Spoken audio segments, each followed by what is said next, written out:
Estamos para conversar con Jorge Saad, que como lo prometimos hace un tiempo, le íbamos a tener una cortina. ¿Qué te parece la cortina que te tenemos, Jorge Saad, director del Centro de Estudios Internacionales de la Universidad Católica? ¿Qué te parece? Jorge, qué honor, ¿o no? Sí, pero qué gusto, qué honor que me tengan una alfombra en su programa. Prometía desde el año pasado por... Y cumplimos. Oye, tú sabes que son pocos los invitados que tienen su propia cortina. Te diría que no llegan a 3. Tú eres el tercero. Así es. Son muchos los llamados, pocos los escogidos. Exactamente. Muchas gracias. No, espero que te haya parecido simpático y te la vamos a siempre a poner cada vez que hablemos que lo hacemos durante varias veces en el año, porque además es una conversación interesante, una conversación muy entretenida. Oye, Jorge, bueno, hablemos un poquito, partamos obviamente hablando de cosas de afuera y que hace poquitos días, por ejemplo, terminó la reunión del G7. ¿Qué conclusiones podemos sacar para el mundo de esta reunión que no siempre, o que siempre tiene algunos visos polémicos? A ver, el G7 es el llamado Grupo de los 7, que Juan Pablo en el pasado incluía también a Rusia, por eso se le conocía como el G8, y después de la invasión a Crimea decían retirarlo, y son las grandes potencias. No está China, pero está Estados Unidos, Alemania, Japón, Canadá, por mencionar algunos ejemplos. ¿Por qué no está China? Italia. ¿Por qué no está China? ¿También por un tema geopolítico? Sí, porque el inicio de este grupo tiene un sentido también estratégico, geopolítico, de países que comparten valores, que están alineados, que tienen una colaboración histórica. Pero se había incluido también a Rusia por su poder político, más que por su poder económico. Y China, no nos olvidemos, Juan Pablo, que a pesar de su potencia económica, sigue considerada como una economía emergente. Por ejemplo, su PIB per cápita no alcanza la mitad del PIB per cápita de Estados Unidos. Entonces, a pesar de ser una gran potencia, desde el punto de vista de desarrollo, sigue siendo considerado como una economía emergente y no como una economía desarrollada. ¿Qué ocurrió en este G7? Yo diría, primero, el triunfo político-diplomático de Zelensky, en términos de reafirmar el apoyo de estos países, apoyo militar y apoyo a la causa de Ucrania. Y luego viene una parte especialmente impulsada por Macron de Francia, que es de los pocos líderes que está pensando a nivel global. Hoy día los líderes están muy enfocados en sus temas internos, que quiere plantear reformar la arquitectura de las finanzas internacionales. Pero, sin lugar a dudas, el tema fue nuevamente un comunicado que llama a China a competir de manera leal en el comercio, e incluso se refiere a la situación de Taiwán.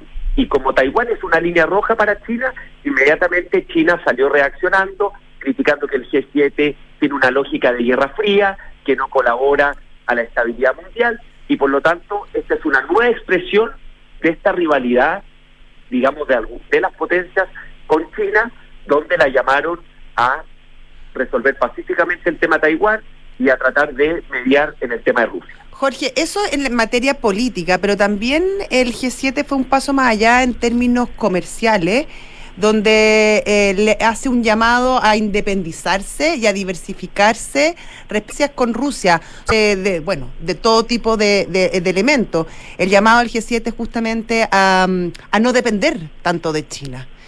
Cuestión que China además comprando, ponte tú, microchips a una empresa norteamericana que es súper importante en esa área.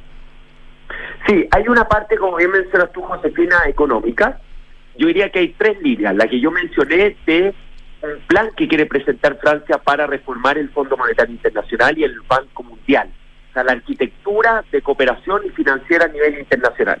La segunda, que tú bien mencionas, en la línea de comercio, es cómo reducir la dependencia con China y también cómo monitorear que China compita de manera leal en el comercio internacional. ¿A qué nos referimos con esto? Todo el tema de los subsidios, de propiedad intelectual, de lo que algunos llaman de la transferencia tecnológica forzada que obligaría a las empresas. No te estamos... Te perdimos, Jorge. En términos de las cadenas de suministro. Ya. Te habíamos perdido un segundo, pero dale, te recuperamos. Sí, está ahí, muy bien. Estaba hablando del tema de comercio, sí. Y la última línea de las cadenas de suministro, que está relacionado a lo que tú dices, Josefina, de cómo diversificarla porque China se convirtió, especialmente estos últimos 20 años, en la gran fábrica mundial. Y con el COVID vimos cómo generó una disrupción en todas las cadenas de producción que tenían una parte importante que pasaba por China. El tema de los chips o de los semiconductores, el tema de los recursos naturales, claramente son manifestaciones también de un orden internacional que está más confrontado. No, te perdí. Ahí. ¿Jorge? Sigue nomás, es que tienes ¿Me perdieron nuevamente? Sí, que cada ciertos segundos parece que se te corta, pero dale. No, ya estás, Jorge, dale. Yo aquí por lo menos. Dale nomás, dale. Eso. Entonces, bueno, decía la última parte de las cadenas de suministro. Quizás para resumir por estos cortes del llamado, una cosa fue lo que dice Josefina, diversificación, comercio. La segunda, la arquitectura de las finanzas internacionales, especialmente el Fondo Monetario y el Banco Mundial. Y la última, actuar lealmente en el comercio internacional, que está bien. China tiene algunas prácticas muy criticables, los subsidios, el tema de propiedad intelectual, pero ojo, que las grandes potencias, de acuerdo a reportes internacionales, también han venido aumentando sus prácticas proteccionistas, especialmente detrás de la frontera. El plan o este plan industrial que está liderando Biden también tiene algunos elementos proteccionistas o de dar solo prioridad a la fabricación local. Entonces estamos entrando en una era donde los elementos de proteccionismo y de seguridad nacional van a influir más en los negocios globales que esta gran era de liberalización del comercio que tuvimos desde los 80 hasta, yo diría, el 2008 con la crisis subprime.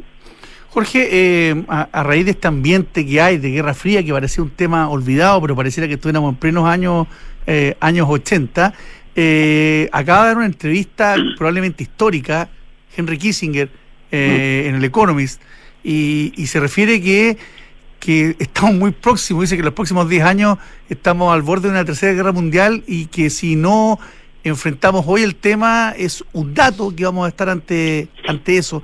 Ese escenario tan dramático, ¿lo ves realista con la información que hay hoy sobre la mesa y hacia dónde nos vamos acercando? Es realista, y este artículo que muchos leímos, también plantea vías de solución. ¿Cuál es el problema frente a esta suerte de Guerra Fría, que es muy distinta a la que hubo con la Unión Soviética? Es que tanto Estados Unidos como China, como dice Kissinger, tienen poco margen político para el entendimiento, para el acercamiento, por presiones internas y por lo que están viviendo con sus economías. Pero creo, Juan Pablo, que la primera señal es cómo se va a seguir manejando el tema de Taiwán. Porque la guerra en Ucrania ha sido una guerra que desafía principios fundamentales, la soberanía de los países, la integridad territorial, pero no ha tenido aún una escala global. Ha tenido algunas consecuencias, lo vimos en la inflación, lo vimos en la economía, pero no ha tenido una escala global. Y la gran pregunta es, ¿qué ocurriría si hay una invasión de China a Taiwán? ¿Cómo reaccionaría Estados Unidos?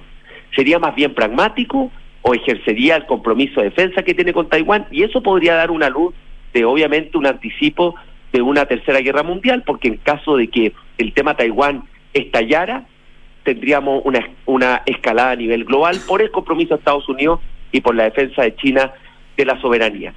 Creo que aún hay interrelaciones económicas muy fuertes entre Estados Unidos y China, y comparten más de un centenar de socios comerciales que son o Estados Unidos o China su primer o segundo lugar respectivamente.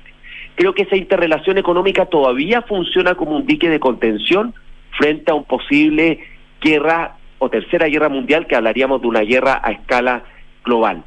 Bueno, pero sí. Una tercera guerra mundial con este desarrollo tecnológico y armamentístico, o sea, no sé, uno solo se puede imaginar lo peor. ¿Qué tipo de guerra se está imaginando Henry Kissinger o los expertos como tú? Porque una guerra tradicional como las que conocemos, convencional significaría el fin del mundo. Entonces yo no sé si será una guerra más cibernética o a lo mejor una guerra más comercial. ¿Cómo se para el resto del mundo frente a esta situación? Pensando tú en Latinoamérica o en Europa. Porque a mí me cuesta imaginar una guerra como las que hemos visto con este nivel de desarrollo de armamento. Esto probablemente, Josefina, es lo que llaman los expertos en defensa una guerra híbrida, con características tradicionales, porque tú también necesitas combate en terreno, lo hemos visto en Ucrania, pero también con todos estos elementos nuevos de tecnología o de uso de armamentos no tradicionales, por ejemplo, el rol que han tenido los drones hoy día, y con este gran signo de pregunta de cómo toda la inteligencia artificial, el manejo de la información, cumpliría también un rol en una nueva guerra global. Claro, pero el ataque cibernético, me imagino yo, de información, de cómo participarían los hackers, o sea, yo creo que también va por ahí, imaginarse una cosa muy distinta a lo que conocemos, ¿no? El ataque a la infraestructura crítica que hacen los hackers, infraestructura crítica me refiero a comunicaciones, sistemas críticos de defensa, sistemas de subsistencia de la sociedad, de los servicios básicos, claro, todo eso estaría sobre la mesa, pero creo que hoy, aún, el hecho que el mundo sea tan globalizado, funciona como un dique de contención para que desembarque en un nuevo conflicto bélico a nivel global, porque hay muchos intereses económicos en juego.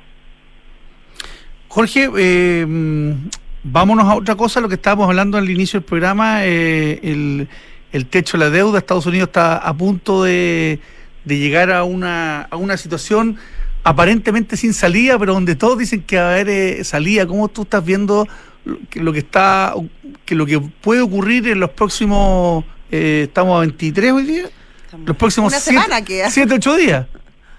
Prácticamente una semana. Efectivamente, el techo de la deuda, que es una ley aprobada desde los 60 en Estados Unidos, pone un límite de cuánto puede endeudarse el gobierno federal. Pero en la práctica, hemos tenido más de 70 aumentos del techo de la deuda en estas décadas, pero en la práctica se ha transformado en una herramienta de negociación política. Como bien tú dijiste, Juan Pablo, ayer no hubo acuerdo entre el presidente Biden y el vocero de la Cámara de Representantes republicanos, pero transmitieron de que hay un ánimo de negociar, y en estos minutos están negociando los equipos. ¿Qué es lo que se necesita? La idea es que esta semana hay un acuerdo en la Cámara de Representantes, luego tiene que pasar al Senado, donde también tiene que haber acuerdo, y así se permitiría cumplir el plazo del 1 de junio, donde si no hay acuerdo, Estados Unidos dejaría de cumplir obligaciones financieras internacionales, obligaciones en materia de pensiones, de salarios públicos, de salud. Los bonos del Tesoro probablemente tendrían un impacto en su valor, pero yo creo que finalmente va a haber acuerdo y estamos nuevamente en este tire y afloja de una política americana muy polarizada, donde prácticamente no tienen los republicanos y demócratas acuerdo en nada. Y en el caso de Biden, un poco él está tironeado, porque los grupos más de izquierda de los demócratas lo presionan a no ceder, y obviamente los republicanos le dicen: usted tiene que controlar el gasto y tener una política económica más austera. Oye, Jorge, finalmente esta lucha por el techo de la deuda, que como bien dices tú es un tema político, habla de un panorama político, valga la redundancia, en Estados Unidos bastante dramático, una polarización que tampoco ve muchas soluciones y que, dado el escenario actual, tampoco se proyecta una mejora en el ambiente, con todas las implicancias que eso tiene para el desarrollo del país, del mundo, porque claro, dependemos mucho de lo que pasa allá. ¿Cómo estás viendo tú el desarrollo de la política en Estados Unidos y cómo va evolucionando?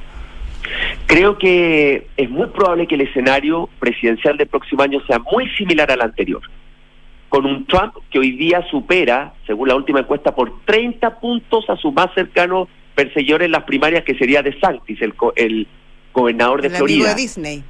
Exactamente, el amigo de Disney, que ojo, con el problema Disney, no sé si ustedes vieron cómo bajó inmediatamente su apoyo, y si DeSantis no arriesga, es muy difícil que pueda cerrar esa brecha que va, como les decía, entre 30 puntos a 15 puntos con Trump. Es y por mucho, el lado de los demócratas es mucho, y todas las encuestas muestran una distancia muy alta.